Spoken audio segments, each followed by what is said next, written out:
Bem-vindo ao canal Atitudinal. Hoje eu trago para você o resumo do livro Pense de Novo, O Poder de Saber o que Você Não Sabe, de Adam Grant. Aprenda com esse resumo os códigos do repensar. Quem é Adam Grant? Adam Grant é reconhecido como um dos estudiosos mais influentes na área de recursos humanos. Como professor, além de ser o mais bem avaliado da Wharton School, foi considerado um dos 40 melhores docentes de administração com menos de 40 anos. É autor dos livros Dar e Receber e Originais. Adam Grant acredita que é possível aprender a abrir a mente, e que repensar é uma forma de estar preparado para mudanças. Então vamos para o resumo? Introdução. É possível que respostas repensadas não sejam inerentemente melhores. No entanto, pesquisas recentes com estudantes demonstram que o que faz diferença não é meramente mudar a resposta, mas refletir se ela deve ser mudada. A questão não é que temos medo de repensar respostas. Temos medo da própria ideia de repensar. Vejamos um experimento, em que centenas de universitários foram escolhidos de forma aleatória, para aprender sobre a falácia do primeiro instinto. Um palestrante explicou a eles como era importante mudar de ideia e em que ocasiões fazer isso.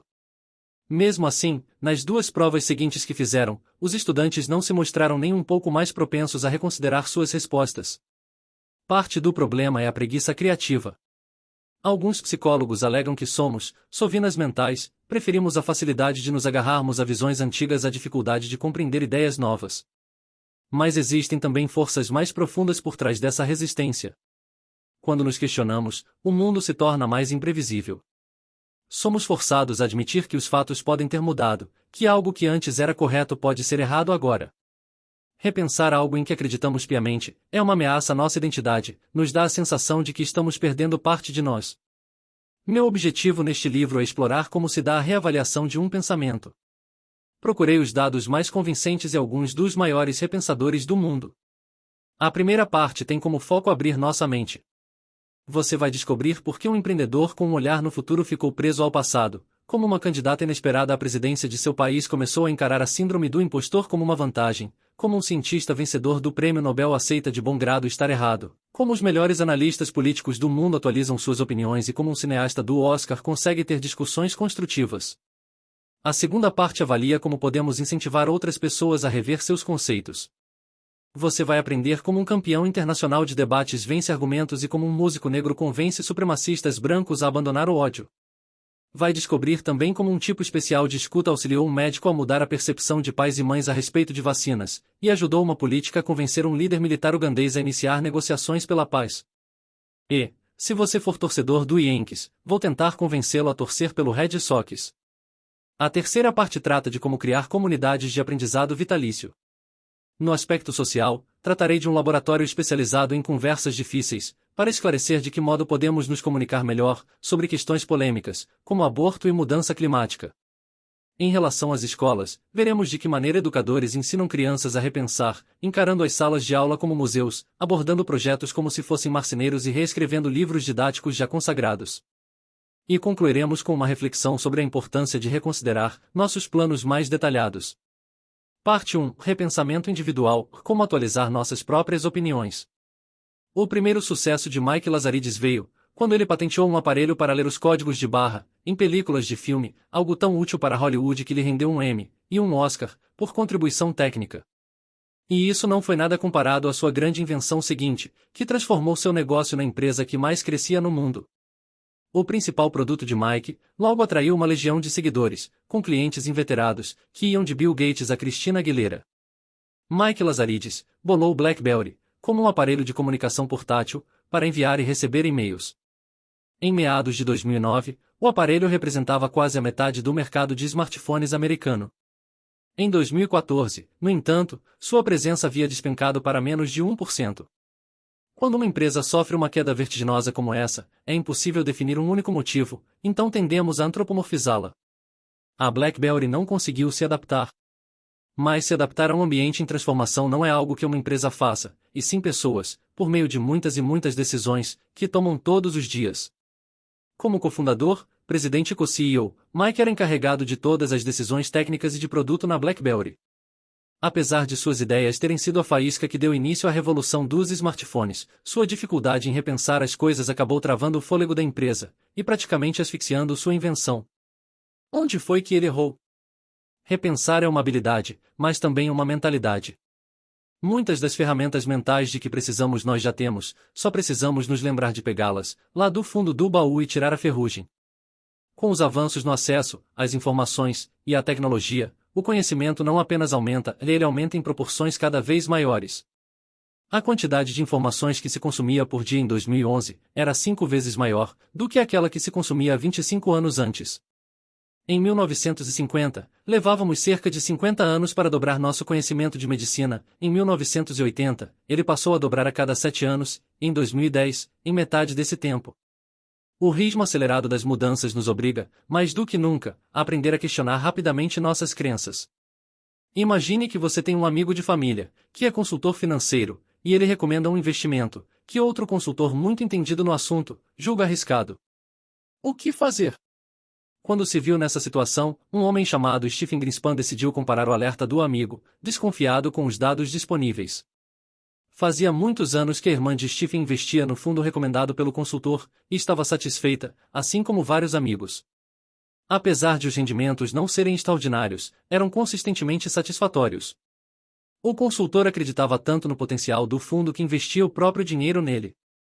Munido dessas informações, Stephen decidiu arriscar. Em um gesto ousado, investiu nesse fundo quase um terço de suas economias, reservadas para a aposentadoria. Não demorou a constatar uma valorização de 25%. Então, do dia para a noite, perdeu tudo. O tal fundo era o infame esquema de pirâmide financeira criado por Bernie Madoff. Pastor, advogado e político. 2 décadas atrás, meu colega de trabalho Phil Tetlock descobriu algo peculiar. Enquanto pensamos e falamos, é comum assumirmos a mentalidade de 3 profissões: pastor, advogado ou político. Em cada um desses modos, assumimos uma identidade específica, e usamos um conjunto diferente de ferramentas. Entramos no modo pastor quando nossas crenças sagradas são desafiadas, fazemos pregações para proteger e promover nossos ideais. Passamos para o modo advogado, quando reconhecemos falhas no raciocínio de outra pessoa, apresentamos argumentos para desbancar teorias contrárias e ganhar o caso.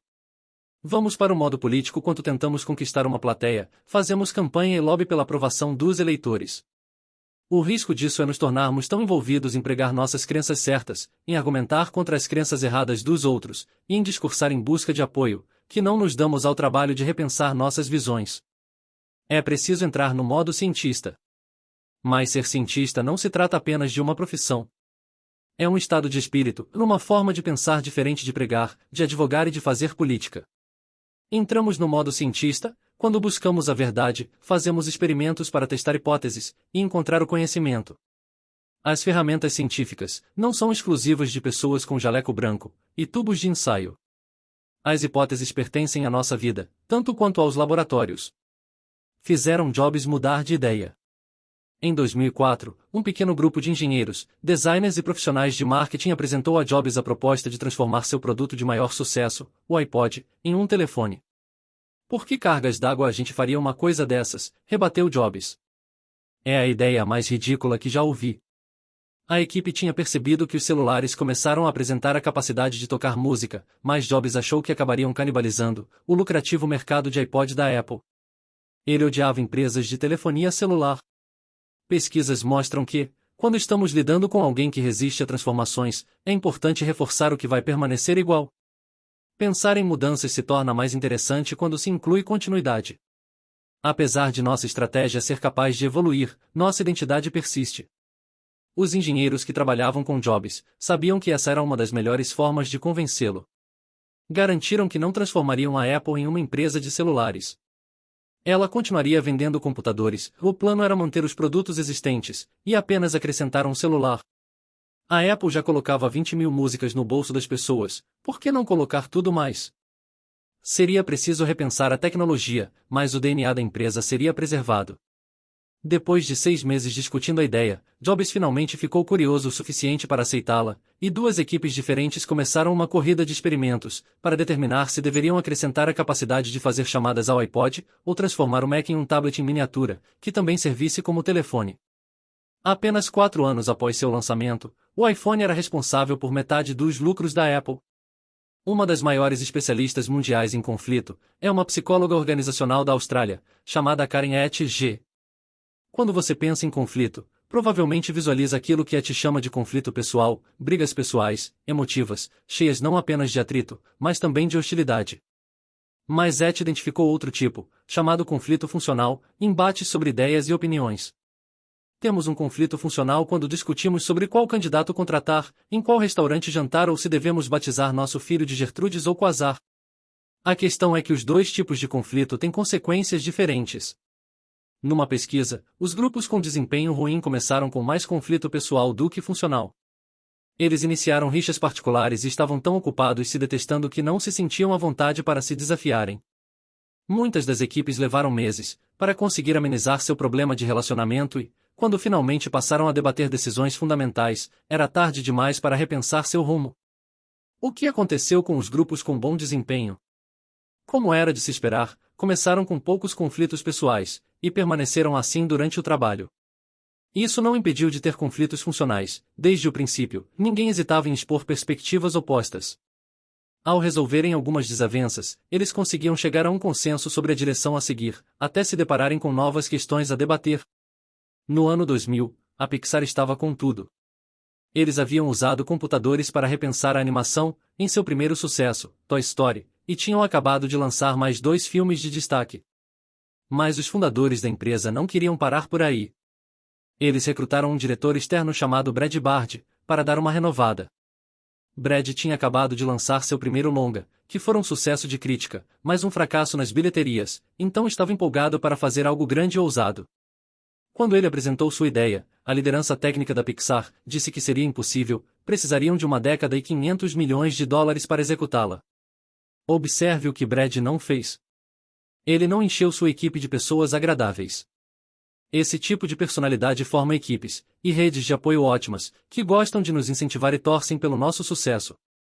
O repensamento necessita de uma rede diferente, um grupo desafiador, formado por pessoas em quem confiamos, para apontar pontos cegos e nos ajudar a superar fraquezas. Seu papel é ativar ciclos de repensamento, nos impulsionando a enxergar nossa capacidade com humildade, a duvidar de nossos talentos e a ter curiosidade por novas perspectivas. Já vi muitos líderes fugirem de conflitos funcionais. Conforme ganham poder, eles passam a ignorar os questionadores e a escutar os lambibotas. Tornam-se políticos, cercando-se de bajuladores agradáveis e ficando mais vulneráveis à sedução dos puxa-sacos. Pesquisas mostram que, quando suas empresas têm um desempenho ruim, presidentes viciados em elogios e conformidade demonstram excesso de confiança. Eles permanecem apegados a estratégias antigas, em vez de mudar de rumo, e seguem em rota de colisão com o fracasso. Parte 2. Repensamento interpessoal. Como abrir a mente de outras pessoas. Durante minha infância, meu sensei de karatê me ensinou a nunca começar uma briga que eu não fosse capaz de vencer. Essa era minha postura em debates, no trabalho, e com amigos. Eu achava que o segredo para a vitória era entrar na batalha armado com lógicas irrefutáveis e dados precisos. Porém, quanto mais eu atacava, mais meus oponentes se defendiam. Meu único foco era convencê-los a aceitar minhas visões, e repensar as deles, mas acabava me comportando nos modos pastor e advogado. Apesar de essas mentalidades me motivarem a continuar argumentando, era comum que eu acabasse me indispondo com a plateia. Eu não vencia. Por séculos e séculos, o debate foi apreciado como uma arte, mas hoje em dia existe uma ciência cada vez mais aprofundada, sobre como conseguir os melhores resultados. Em um debate formal, o objetivo é fazer a plateia mudar de opinião. Nos informais, tentamos mudar a opinião de nosso interlocutor. É quase como uma barganha, e eu e você tentamos chegar a um consenso sobre a verdade.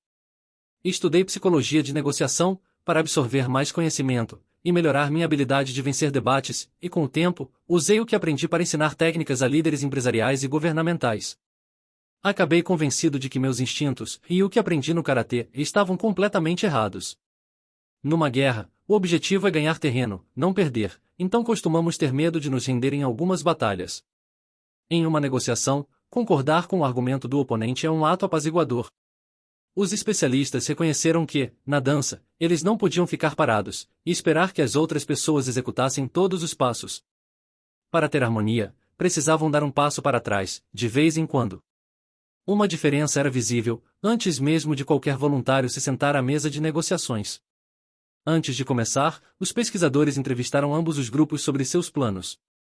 Os negociadores medianos estavam armados para a briga, quase sem levar em consideração quaisquer questões com que todos poderiam concordar. Já os especialistas mapearam uma série de passos de dança, que poderiam executar com o outro lado, dedicando mais de um terço do planejamento para encontrar um denominador comum. Conforme os negociadores começaram a discutir opções e fazer propostas, uma segunda diferença surgiu. A maioria das pessoas pensam que discussões são como uma balança, quanto mais razões empilhamos de um lado, mais ela pende a nosso favor. Porém, os especialistas fizeram o completo oposto, eles apresentaram menos razões para defender seu caso. Não queriam enfraquecer seus melhores argumentos. Como Hacker explicou, um argumento fraco geralmente dilui um forte. Encantadores de vacina. Hoje em dia, no mundo desenvolvido, pela primeira vez em pelo menos 50 anos, o índice de contágio do sarampo está aumentado, e a taxa de mortalidade está em cerca de 1 para cada 1.000 pessoas. Em países em desenvolvimento, o número se aproxima de 1 para cada 100. Estimativas sugerem que entre 2016 e 2018 houve um alta de 58% nas mortes por sarampo, somando mais 100.000 vítimas nesse período.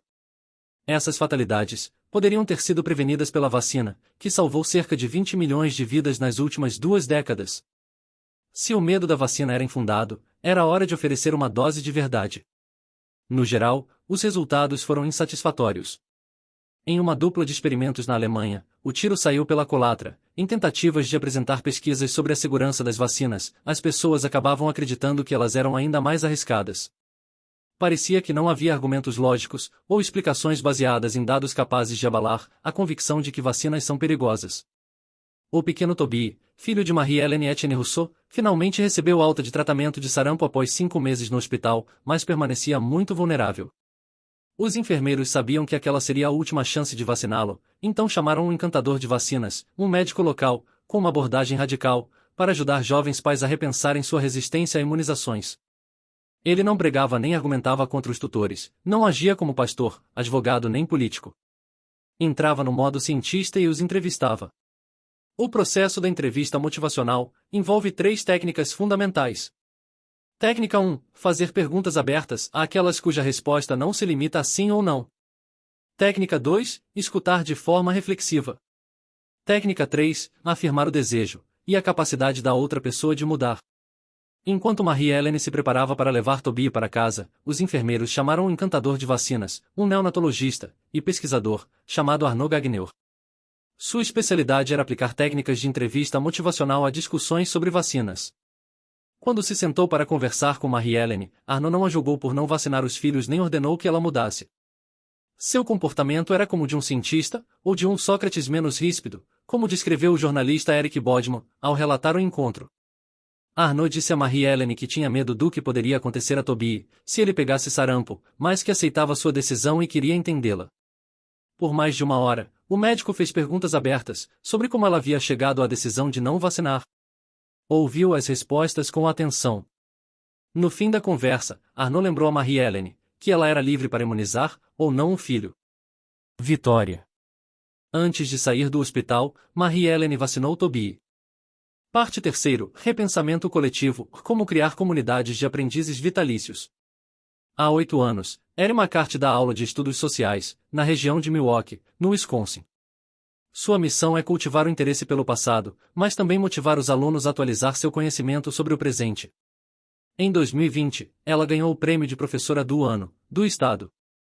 Um dia, um aluno reclamou de um trecho errado, no livro didático de história. Para um professor, esse tipo de crítica pode ser um pesadelo. Usar um livro desatualizado seria sinal de que você não conhece o material, e seria vergonhoso os alunos notarem o erro primeiro. Mas Erin havia passado aquela tarefa de leitura de propósito. Ela coleciona livros de história antigos, porque gosta de ver como as narrativas mudam com o tempo. Aquele trecho era de um material de 1940. Alguns simplesmente aceitaram a informação apresentada, sem questionar. Ao longo de anos de educação, eles passaram a aceitar que livros didáticos apresentam a verdade. Outros ficaram horrorizados com os erros e as omissões, sua mente estava impregnada com a concepção de que materiais de leitura transmitem fatos inquestionáveis. A lição fez com que começassem a pensar como cientistas, e o que eles estavam perdendo se apenas 1 ou 2 perspectivas eram contadas. No ensino de história, existe um movimento cada vez maior para a elaboração de perguntas que não têm uma única resposta certa. Em um currículo desenvolvido em Stanford, alunos de ensino médio são incentivados a examinar de forma crítica os acontecimentos que levaram à Guerra Hispano-Americana, se o New Deal foi ou não um sucesso, e por que o boicote aos ônibus em Montgomery foi um divisor de águas. Alguns professores até pedem aos alunos que entrevistem pessoas de quem discordam. O foco não é estar certo, mas desenvolver habilidades para refletir sobre pontos de vista diferentes e discursar de forma produtiva. Nas universidades americanas, mais da metade dos professores de exatas e biomédicas passa pelo menos 80% do tempo dando aulas expositivas, pouco mais de um quarto acrescenta momentos interativos, e menos de um quinto usa metodologias ativas de aprendizado, realmente centradas nos alunos. Em escolas de ensino médio, supõe-se que metade dos professores trabalhe de modo expositivo, boa parte do tempo ou sempre. Esse método de aprendizado nem sempre é o mais eficiente, além de não ser capaz de transformar alunos em aprendizes vitalícios. Se você passar todos os seus anos escolares recebendo informações, sem nunca ter a oportunidade de questioná-las, não vai desenvolver as ferramentas necessárias para aprender e repensar. Segurança psicológica. Anos atrás, Amy Edmondson, uma engenheira que virou professora de administração, se interessou pela prevenção de erros médicos. Ela foi a um hospital e perguntou aos funcionários qual era o grau de segurança psicológica que sentiam no trabalho. Eles podiam tomar decisões arriscadas sem medo de serem punidos? Então, ela reuniu dados sobre a quantidade de erros médicos efetuados por cada equipe, rastreando falhas graves, como doses potencialmente fatais de medicamentos errados. Para sua surpresa, quanto mais segurança psicológica uma equipe sentia, maior a taxa de erros cometidos. Parecia que a segurança psicológica levava à complacência. Porém, Edmondson logo reconheceu uma limitação importante dos dados: todos os erros tinham sido relatados pelos próprios culpados. Para conseguir medir os erros com imparcialidade, ela enviou um observador disfarçado para as unidades. Ao analisar esses dados, os resultados foram opostos: equipes que se sentiam psicologicamente seguras relatavam mais erros, mas os cometiam com uma frequência muito menor. Por não terem medo de admitir suas falhas, esses funcionários conseguiam entender os motivos por trás do erro e evitar repeti-los. Os grupos que não se sentiam psicologicamente seguros escondiam seus equívocos para evitarem punições, dificultando a identificação das suas origens e a prevenção de problemas futuros. Os mesmos erros se repetiam sempre. Desde então, as pesquisas sobre segurança psicológica decolaram. Quando trabalhei em um estudo na Google, para identificar os fatores que caracterizavam equipes com alto desempenho e bem-estar, o elemento mais importante não era quem fazia parte do grupo, nem o propósito que tinham no trabalho. O diferencial era a segurança psicológica. Edmondson faz questão de alertar que a segurança psicológica não se trata de baixar o nível de exigência, deixar as pessoas mais confortáveis, ser legal e simpático nem fazer elogios sem motivo. É alimentar um clima de respeito, confiança e abertura, no qual as pessoas possam expressar preocupações e fazer sugestões sem medo de serem repreendidas. Ela é a base de uma cultura de aprendizagem. Parte 4. Conclusão. Quando nos dedicamos a um plano, e ele não acontece como o esperado, dificilmente nosso primeiro instinto é repensá-lo. Na verdade, tendemos a teimar e investir mais recursos nele. Esse comportamento se chama escalada de compromisso. Um dos principais motivos para fracassos, que podiam ter sido prevenidos, é a escalada de compromisso. Ironicamente, ela pode ser alimentada por um dos propulsores de sucesso mais elogiados, a tenacidade, uma mistura de paixão com perseverança. Pesquisas mostram que ela pode ter um papel importante na motivação, para alcançar objetivos em longo prazo, porém, quando se trata de repensamento, pode ter um lado sombrio. Experimentos indicam que pessoas tenazes apresentam uma tendência maior a passar mais tempo que deveriam, apostando em jogos de azar, e são mais dispostas a insistir em tarefas que estão dando errado, mesmo quando o sucesso é impossível. Pesquisadores até sugerem que alpinistas tenazes têm mais probabilidade de morrer em expedições, porque estão dispostos a fazer de tudo para chegar ao pico. Existe uma linha tênue entre a persistência heróica e a teimosia tola. Às vezes, o melhor tipo de tenacidade é trincar os dentes e dar meia volta. Quando meus alunos falam sobre a evolução da autoestima em sua carreira, a progressão costuma acontecer assim. Fase 1, não sou importante. Fase 2, sou importante. Fase 3, quero contribuir com algo importante. Notei que, quanto mais rápido eles chegam à fase 3, mais impacto causam, e mais felizes se sentem. Isso me faz pensar na felicidade, menos como um objetivo, e mais como resultado da aptidão e do propósito. O filósofo John Stuart Mill escreveu: só são felizes aqueles que têm a mente focada em algum objeto diferente da própria felicidade, no bem-estar de terceiros, na melhoria da humanidade, até em alguma arte ou busca, almejada não como um recurso, mas como ideal. Assim, ao mirarem algo diferente, eles encontram a felicidade pelo caminho. Precisamos ter humildade para reconsiderar compromissos passados, dúvida para questionar decisões atuais, e curiosidade para reimaginar planos para o futuro. O que descobrimos ao longo do caminho pode nos libertar das correntes dos nossos arredores familiares e das nossas versões antigas. O repensamento nos liberta não só para atualizarmos conhecimento e opiniões, ele nos ajuda a buscar uma vida mais recompensadora. Portanto, para finalizar o resumo, podemos dizer que as 5 ideias centrais do livro são: 1. Repensar é uma habilidade, mas também uma mentalidade. Muitas das ferramentas mentais de que precisamos, nós já as temos, só precisamos nos lembrar de tirá-las do fundo do baú e limpar a ferrugem. Mãos à obra.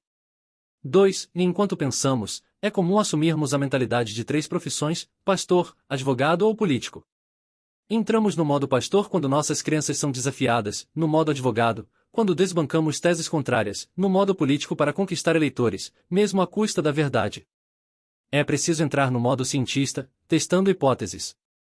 3. Nas universidades americanas, mais da metade dos professores de exatas e biomédicas passa pelo menos 80% do tempo dando aulas expositivas, pouco mais de um quarto acrescenta momentos interativos com os alunos. 4. Segurança psicológica abrange um clima de respeito, confiança e abertura, no qual as pessoas possam expressar preocupações e fazer sugestões sem medo de serem repreendidas. O respeito é a base de uma cultura de aprendizagem. 5. Precisamos ter humildade para reconsiderar compromissos passados, dúvida para questionar decisões atuais e curiosidade para reimaginar planos para o futuro. O repensamento nos liberta não só para atualizarmos conhecimentos e opiniões, ele nos ajuda na busca de uma vida mais recompensadora. Gostou do conteúdo e quer conhecer um pouco mais do meu trabalho? Na descrição do vídeo, tem um link para ter acesso ao meu mais novo livro, que se chama Atitude, o fim é melhor que o começo. Caso você queira adquirir também o livro, Pense de Novo, O Poder de Saber o que Você Não Sabe, de Adam Grant, na descrição do vídeo você encontrará um link de afiliado, e com isso você contribuirá com o crescimento do canal Atitudinal. Espero que tenha gostado desse breve resumo, e se você quer continuar recebendo mais vídeos, como esse, inscreva-se no canal, e ative o sininho de notificações, na opção Todas, para ficar por dentro dos próximos conteúdos. Atitude, bons estudos, muito obrigado. E até o próximo vídeo.